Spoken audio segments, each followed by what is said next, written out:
Hello, my fourth grade students from Miss Ellie's class and Miss Felt's class. This is Mrs. Burns, your art teacher, and we are going to go ahead and take a break from our Leafs and Tingles. We're going to start a mini project that's full of one-day lessons while you are at home learning during this time, the next couple weeks. What you're going to need, and I'm making this very simple so that you don't need many materials for this, is a pencil and paper.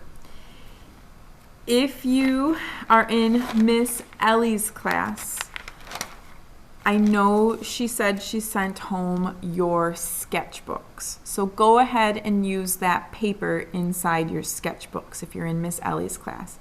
Miss Felt's class, Miss Felt said that you have notebook paper. So go ahead and use the notebook paper in Miss Felt's class.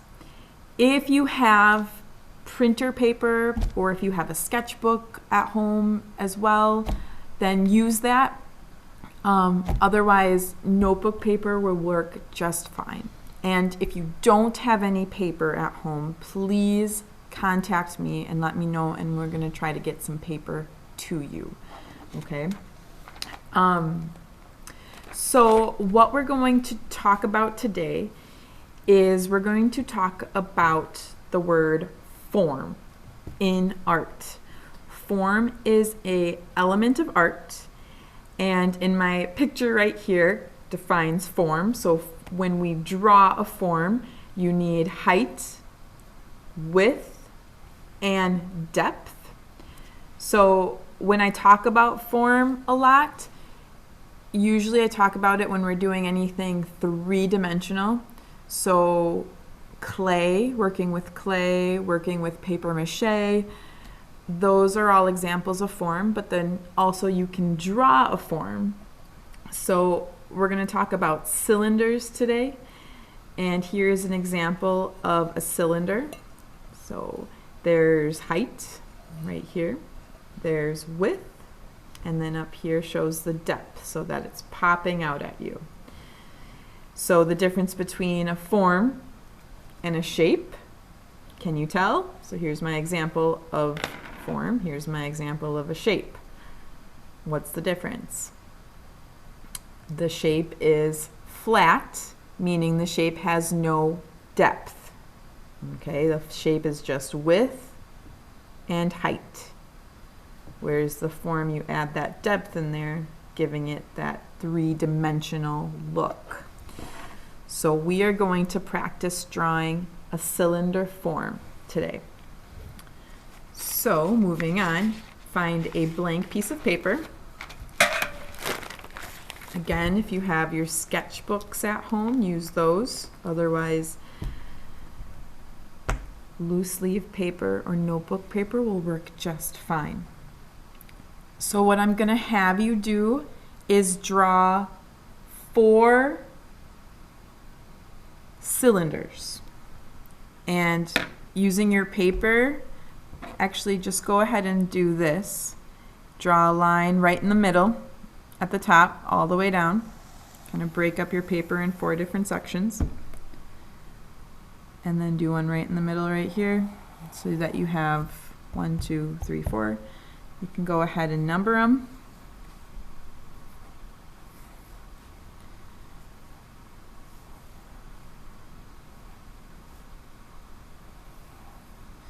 So what I'm going to do is I'm going to draw a cylinder 4 times, and then on our 4th one, I'm going to demonstrate how we can shade our cylinder in. And perhaps next week we'll talk more about shading and value.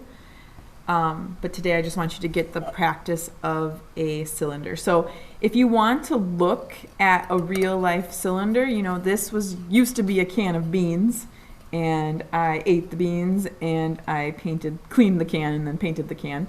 So if you have cans at home, then you can grab one and look at it. It's nice to have something to look at as well when you're drawing. Cups will work just fine if you have any drinking cups at home like this.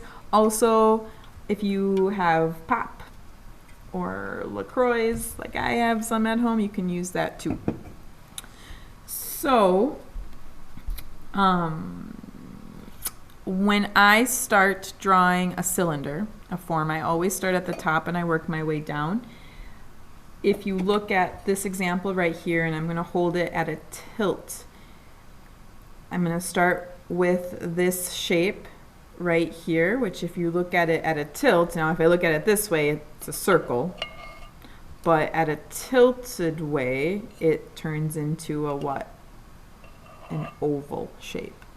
So at the top, I always start with that oval. Take your time with this part. You want to make a nice even oval, so symmetrical on both sides.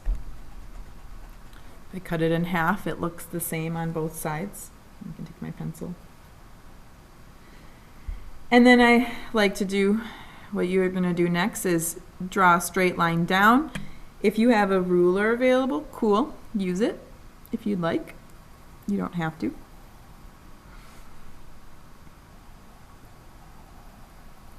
It's nice with the loose leaf paper because you can see the even. Now I curved a little bit right here, so again, it's nice to have that ruler to have a nice solid straight line.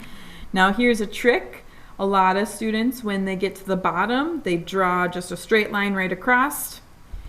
And that is not the correct way of getting the cylinder because it makes it flat. So the top looks three-dimensional, but if you draw a straight line right across there, then that makes it very flat. So what you need to do is you need to match this line.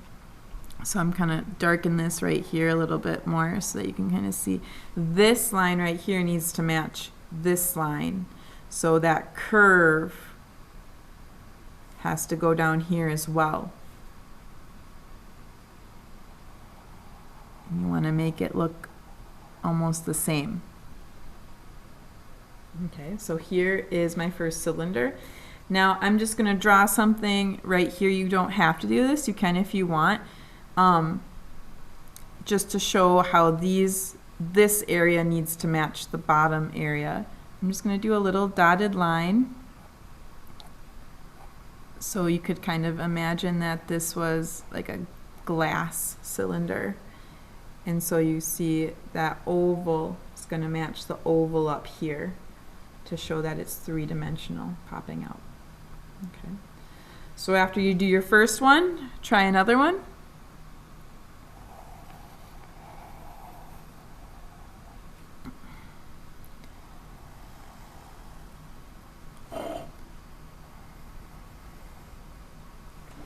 And again, this line needs to match this line needs to match this line. So that oval shape line curve right here, showing the depth. After you do your second one, try it again with your third one.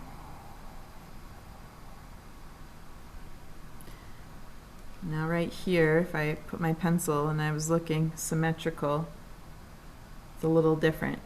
That's what always happens to me. I'm going too fast. So curving that a little bit, making it look a little similar, more similar. And then drawing at the end of the oval, the tip of the oval, a straight line down. And then you're going to want that curved line at the bottom. Okay. And then I'm going to have you do another one, fourth one. The more you practice, the more you get the hang of it.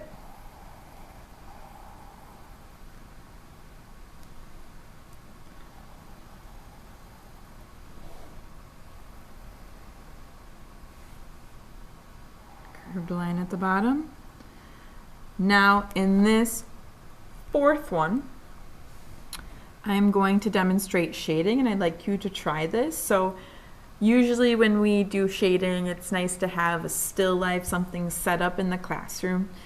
And it's nice to have bright lights that shine on one side of the object to show the difference in value. And we'll talk more about this perhaps next week. But I'd like you to try this with shading in your cylinder. On this side, I want you to go ahead and start coloring this entire end. This will be the darkest area on your cylinder. So again, working hard to stay in the lines. And then after you have kind of a section that's dark with your pencil, then you're going to lighten up a little bit on your pencil and try to make a lighter shade while you're working your way across. So I'm just lifting my pencil up off the paper a little bit more, not pushing down too hard, and working my way across the cylinder. And then as I work my way across, I'm going to lift up even more, very lightly.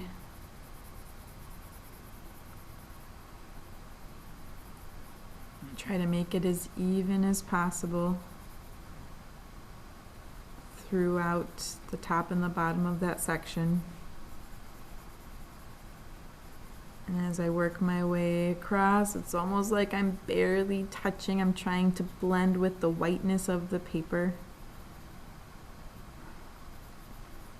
I'm just going to kind of start doing just little lines, very light lines, to show that it's just kind of melting in to the whiteness of the paper. Okay, so it's harder to see in this camera angle. I just want you to try this out. We'll probably talk about this more next week. And then don't forget about this oval shape right here.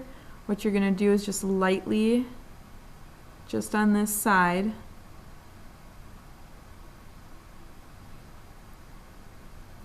lightly fill just this side in a little bit. Can be a little bit darker, just like this end right here. And then you're going to lightly make your way across.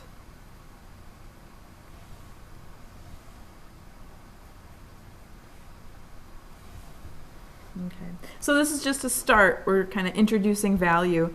If you like to do this on the rest of your cylinders, go for it if you'd like to continue to practice, but I'm just asking you to do one. It's just kind of a warm-up, and we'll talk more about it next week and dive into value, okay? So this is your lesson for this week. If you have any questions, feel free to email me, mburns@wapakaschools.org. And have fun, friends. I miss you, and I will see you soon. Goodbye. Good luck.